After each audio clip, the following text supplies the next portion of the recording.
Assalamualaikum warahmatullahi wabarakatuh.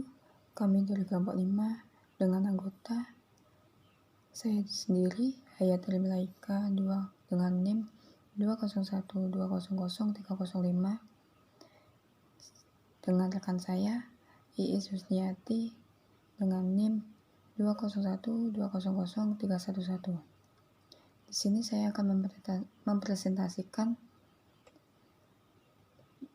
pada mata kuliah model penilaian kelas dengan judul Teknik Pengumpulan Data dalam Penilaian Kelas. Pembahasan pertama yaitu jenis data dalam penilaian kelas. Penilaian proses dan hasil belajar dibagi menjadi 4, yaitu penilaian formatif, penilaian sumatif, penilaian diagnostik, dan penilaian penempatan. 1. Penilaian formatif. Penilaian formatif digunakan untuk memantau proses belajar peserta didik, untuk memberikan umpan balik bagi penyempurnaan program pembelajaran, serta untuk mengetahui kekurangan-kekurangan dalam pembelajaran agar dapat diperbaiki sehingga proses dan hasil belajar peserta didik dengan guru menjadi lebih baik. Yang kedua, penilaian sumatif. Penilaian sumatif adalah penilaian yang dilakukan jika seluruh materi pelajaran dianggap telah selesai, seperti pelaksanaan ujian akhir semester dan ujian nasional. Fungsi utama penilaian sumatif yaitu 1. Untuk menentukan nilai akhir peserta didik dalam periode tertentu. 2. Untuk memberikan keterangan tentang kecakapan atau keterampilan peserta didik dalam periode tertentu. 3. Untuk mempraktikkan berhasil tidaknya peserta didik dalam pembelajaran berikutnya yang lebih tinggi. Yang ketiga, penilaian penempatan. Penilaian ini digunakan untuk mengetahui apakah peserta didik telah memiliki keterampilan-keterampilan yang diperlukan untuk mengikuti suatu program pembelajaran, dan sejauh mana peserta didik telah menguasai kompetensi dasar sebagaimana yang tercantum di silabus atau RPP.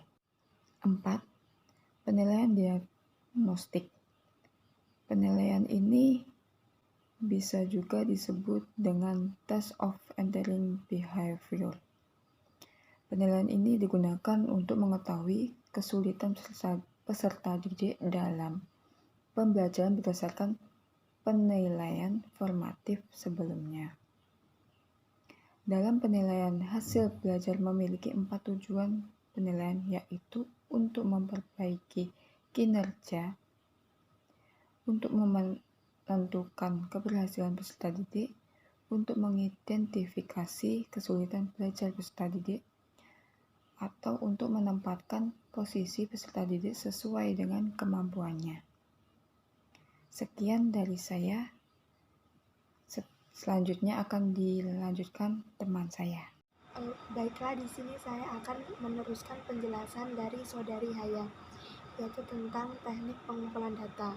Teknik pengumpulan data itu ada penilaian sikap, penilaian pengetahuan, dan juga penilaian keterampilan. Penilaian sikap ada observasi, penilaian diri, dan juga penilaian antar teman. Sedangkan penilaian pengetahuan itu terdiri atas tes tulis, portofolio, dan juga wawancara. Dan penilaian keterampilan itu ada proyek dan unjuk kerja. Yang pertama yaitu penilaian sikap. Itu ada observasi, penilaian diri, dan penilaian antar teman. Observasi itu digunakan untuk mempermudah dalam melakukan pengamatan terhadap perilaku peserta didik yang berhubungan dengan sikap spiritual dan sikap sosial.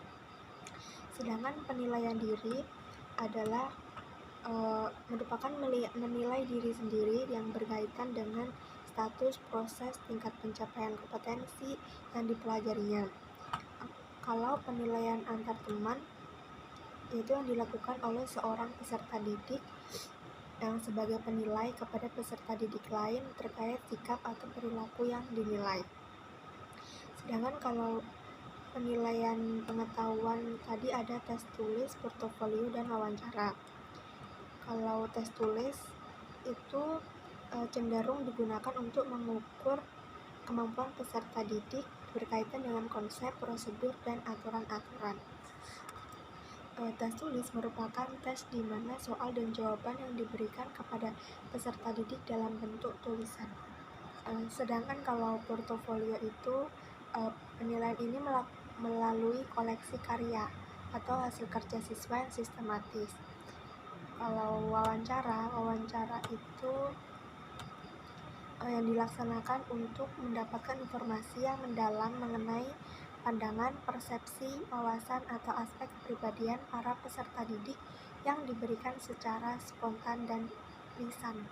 Kegiatan wawancara supaya berjalan baik dilengkapi dengan pembuatan pedoman wawancara. Wawancara yang baik adalah yang bersifat mendalam, artinya dengan menginterpretasi jawaban siswa akan diperoleh banyak informasi yang mungkin tidak bisa ditemukan pada penggunaan metode lainnya. Yang terakhir yaitu penilaian keterampilan. Ada 2, proyek atau project dan unjuk kerja atau perform. Penilaian proyek merupakan kegiatan penilaian terhadap suatu tugas yang harus diselesaikan dalam periode atau waktu tertentu. Tugas tersebut berupa suatu investigasi sejak dari perencanaan, pengumpulan data, pengorganisasian, pengolahan, dan penyajian data. Sedangkan untuk unjuk kerja atau performance merupakan penilaian yang dilakukan dengan mengamati kegiatan peserta didik dalam melakukan sesuatu. Penilaian ini cocok digunakan untuk menilai kompetensi yang menuntut peserta didik melakukan tugas tertentu seperti praktek di laboratorium, praktek sholat, praktek olahraga, bermain, dan lain sebagainya. Dan pembahasan yang terakhir yaitu mengenai instrumen dalam penilaian kelas. Ada 2, instrumen tes dan instrumen non-tes.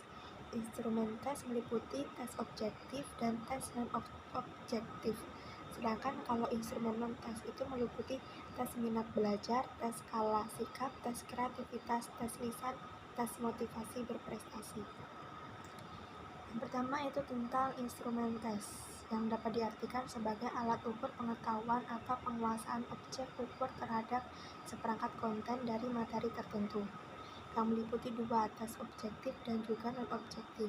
Tes objektif yaitu tes tertulis yang menuntut peserta didik untuk memilih jawaban yang telah tersedia atau mengisi jawaban singkat, dan pemeriksaannya dilakukan secara objektif atau seragam terhadap semua peserta didik.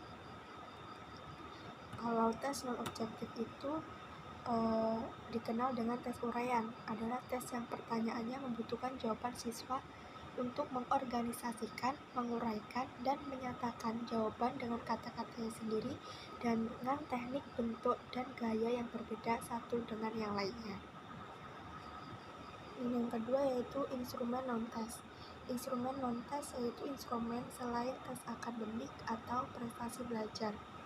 Alat yang dapat dilakukan dalam penilaian ini yakni lembaran pengamatan atau observasi seperti portofolio, life skill, catatan harian, dan lain sebagainya. Dan instrumen non-tes meliputi tadi tes minat belajar, skala sikap, kreativitas, lisan, dan juga motivasi berprestasi. Mungkin cukup sekian penjelasan dari kelompok kami. Apabila ada kurang lebihnya mohon maaf. Wassalamualaikum warahmatullahi wabarakatuh.